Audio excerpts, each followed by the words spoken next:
O Senhor esteja convosco. Ele está no meio de nós. Proclamação do Evangelho de Jesus Cristo, segundo Lucas. Glória a vós, Senhor.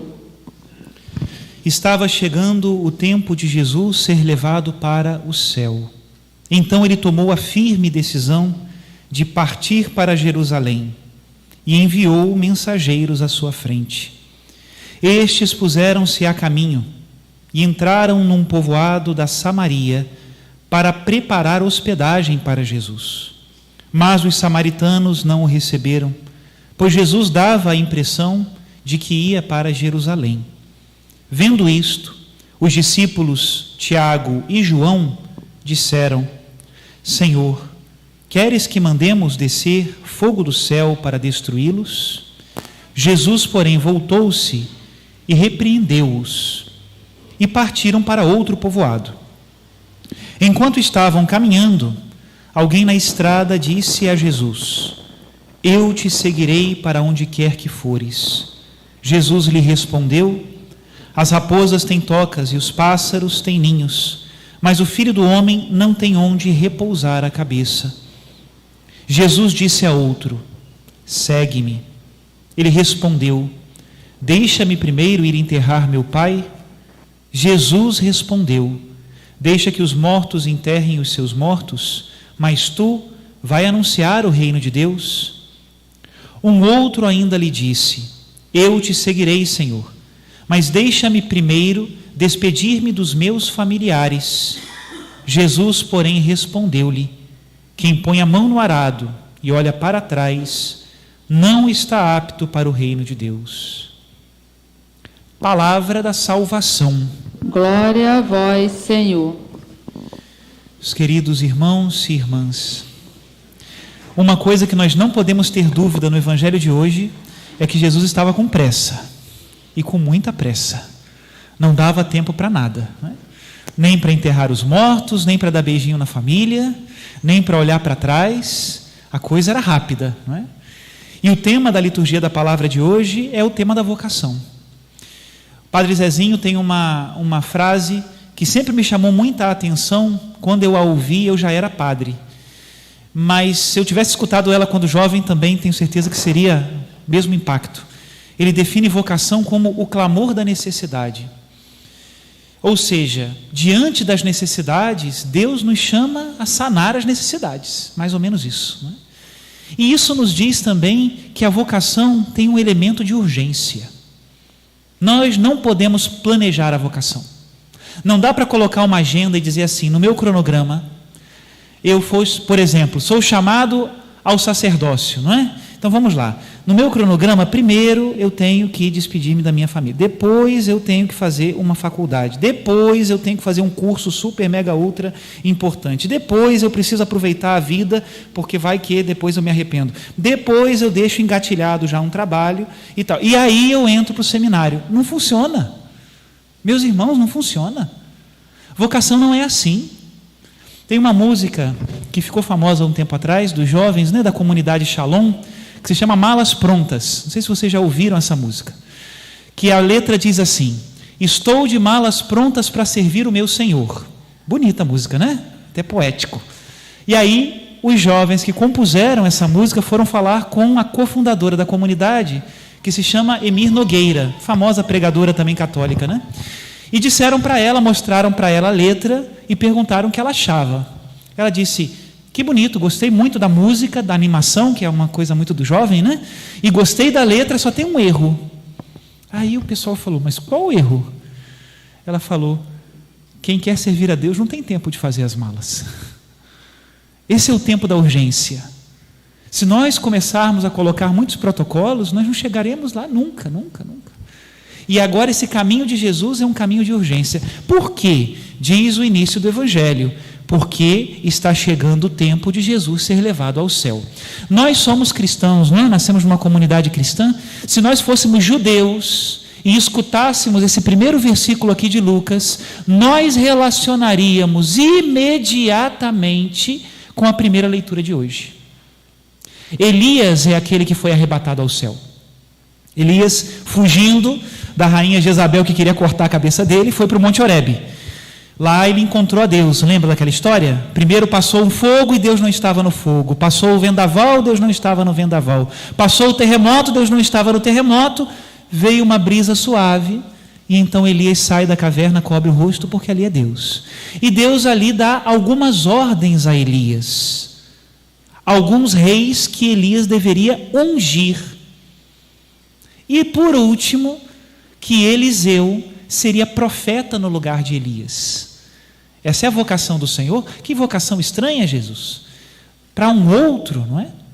E a urgência de Eliseu fazer a vontade de Deus era porque ele seria arrebatado ao céu. Então, claro, quando um judeu escuta esse evangelho de hoje, ele imediatamente fala, opa, tem alguma coisa a ver entre Elias e Jesus. Não é? E é por isso que a liturgia de hoje nos traz a primeira leitura. E o que acontece na primeira leitura? Elias não dá muitas explicações a Eliseu, não. Ele simplesmente chama Eliseu com um gesto, joga sobre ele o manto, não é? E Eliseu vai atrás. O que o senhor está querendo? Ele falou, não falei nada contigo, não tenho nada a ver contigo. Eu estou só te jogando o manto porque Deus me mandou, não é? E ali acontece uma coisa bonita, né? Eliseu imola, são 12 juntas de bois, ou seja, não era uma pessoa pobre, por exemplo, tinha 12 juntas de bois na época da guerra, ou seja, era forte o homem, né?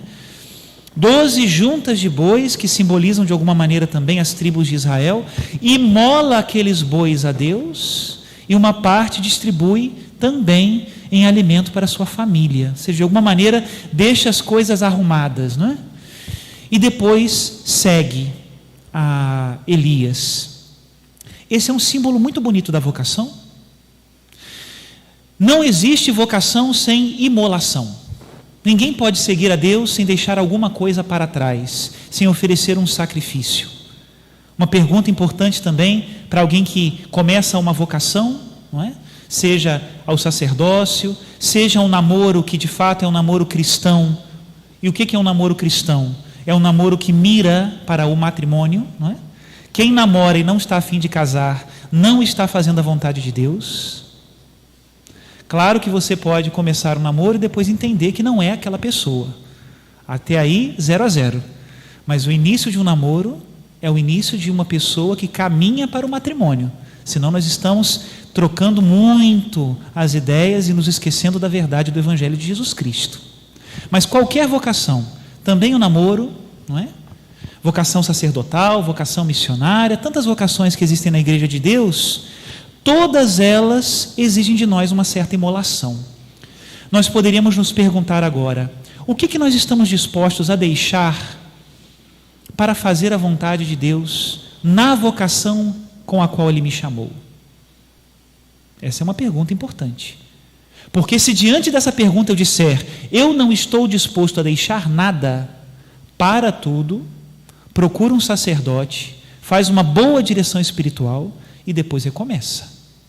Porque aquele que não está disposto a deixar nada, não é capaz de assumir nada novo. Falei de vocação, que é uma coisa sagrada, não é? Mas eu falo também de trabalho. Se uma pessoa quer começar um trabalho e não está disposto a renunciar a nada por causa daquele trabalho, também não vai ser um bom funcionário, nem nada, nem um bom empresário, nem nada. Mesma coisa eu digo de uma faculdade. Se uma pessoa está a fim de fazer uma formação, uma graduação, e não está disposto a abrir mão de nada, quer continuar a viver a vida daquele que não estuda, esta pessoa também não terminará a sua faculdade. Tudo na nossa vida exige um certo sacrifício, e também as coisas de Deus. Outro dia eu escutava um sacerdote irmão, não é, pregando, falava sobre a oração pessoal. Ele dizia que uma pessoa dizia, padre, eu não tenho tempo para rezar, nunca sobra tempo para rezar. E o padre dizia para aquela pessoa, mas não vai sobrar mesmo, porque a vocação não é o tempo que sobra, a vocação é uma prioridade da sua vida. Talvez te sobre tempo para outras coisas, mas para a oração não. Já pensou se um marido chega, ou uma esposa chega, né? Se os dois precisam trabalhar na família, e fala assim, não sobrou tempo para ir para o trabalho hoje. Mas como? Não sobrou tempo. O que eu vou fazer da minha vida? Pois é. Vocação é o clamor da necessidade. São Paulo, na segunda leitura de hoje, vai nos falar que nós não somos vocacionados a sermos escravos, mas a sermos livres. É para a liberdade que Cristo vos libertou. Fostes chamados para a liberdade, não é? E a vocação, ela é a liberdade, quando nós assumimos ela por amor. Se você assume uma vocação como um fardo, como uma obrigação da qual você tem que dar conta, e não como um caso de amor, a vocação vai ser sempre uma escravidão. Agora, se você assume a vocação por amor e entende que as renúncias próprias da sua vocação são renúncias por amor, meu irmão, minha irmã, você acabou de descobrir o segredo da alegria e da liberdade. Como é bom, como é feliz, né? Conto um caso, uma vez também conversando com um casal já um pouco idoso, e eu padre novo. Você vê que falta de vergonha na cara, né? Um padre pequenininho, novinho, conversando com um casal que já tinha mais de 25 anos de matrimônio. E aí eles estavam vivendo um momento, eles se amavam muito, muito, mas estavam vivendo alguns momentos de dificuldade de diálogo, né? E aí eu fui tentar, falei assim, bom, vamos ver o que eles gostam, né? Às vezes gostam de uma coisa em comum, mas não estão valorizando isso e tal. Aí o marido falou assim, padre, vou te contar uma história, o senhor não vai acreditar. Eu falei, o quê? Eu odeio cinema, padre, mas a minha esposa adora. Desde quando a gente namorava, ela gosta de cinema. Pois o senhor sabe que desde que eu descobri que ela gostava de cinema, pelo menos 1 ou 2 vezes por mês eu a convido para ir ao cinema comigo. Eu odeio cinema, padre, até hoje, depois de 25 anos, mas eu sorrio, compro pipoca, falo do filme, pesquiso a sinopse do filme antes, para animar ela a participar do cinema. Eu falei, gente, que coisa mais linda, como é que esse casamento vai acabar? Não vai acabar. Tá bom. Aí eu fui conversar com a esposa, né? Falei, tal, não sei o quê. Então, por que vocês não vão ao cinema? Falei com ela, né? Ela falou, padre, posso contar uma coisa para o senhor? Eu falei, o quê? Padre, eu odeio cinema. Mas eu descobri que quando eu ia ao cinema com meu marido, ele pesquisava a sinopse, ele comprava pipoca, ele sorria. Então o que eu faço? Quando ele me convida para ir para o cinema, eu fico toda arrumada, me arrumo toda, não sei o quê, boto o melhor sorriso e vou com ele, porque eu sei que ele gosta. Agora, a pior penitência da minha vida, padre, faz 25 anos que 1 ou 2 vezes por mês eu sou obrigado a ir de cinema com esse homem. É interessante como nós somos capazes de ter um tesouro na nossa vocação e não descobri-lo, né? Quem descobre a alegria e a liberdade é feliz. E eles eram felizes renunciando-se pelo outro. O meu conselho não foi deixar de ir ao cinema. Meu conselho foi, vão mais vezes ao cinema. Porque ali no cinema eles se demonstravam o amor de uma maneira tão intensa, né? Que era impossível que aquele casamento terminasse. De fato não terminou, continua com a graça de Deus, né? Termino com o Evangelho. Jesus Cristo nos coloca 3 questões para nós sermos bons discípulos seus, né? Primeira questão é que a vocação exige uma renúncia. As raposas têm suas tocas e os pássaros seus ninhos, mas o Filho do Homem não tem onde repousar a cabeça. Pois que bom. Nós precisamos entender que se a minha zona de conforto é a minha prioridade, eu nunca servirei a Deus. Então, para servir a Deus, eu tenho que me deslocar.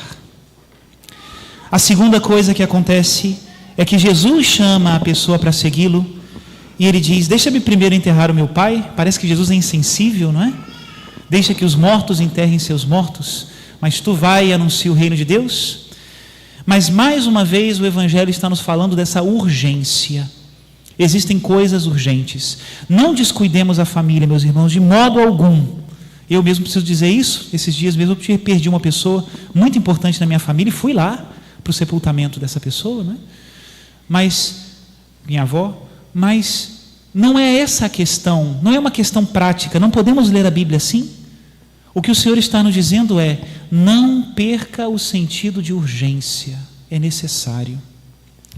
E em terceiro lugar, a palavra de Jesus que me faz todos os dias pedir perdão a Deus, não é? Quem põe a mão no arado e olha para trás não está apto para o reino de Deus. Essa é uma tentação terrível e se chama a tentação do plano B. O que é a tentação do plano B? É quando você vai para o plano A, mas já tem um plano B engatilhado. Se não der certo, eu vou para trás, não é assim? Eu já tive caso no seminário de rapazes que entraram para o seminário, mas deixaram um emprego engatilhado fora, caso não desse certo. Nenhum desses ficou no seminário. Não dá para ser assim. Nós precisamos aprender a jogar com uma carta só. Quem aqui é casado, por favor, levante a mão. Ih, estou falando para vocês mesmo, hein? Tá certo, obrigado. Quem casa aprende a jogar com uma carta só. Você só tem uma carta, meu amigo, a sua esposa. Você só tem uma carta, minha amiga, seu esposo. Se você agora quiser encher a mão, você vai perder o jogo. Plano B é como fio desencapado que rouba energia. A gente não sabe por que a conta vem tão alta, mas é porque o fio está desencapado.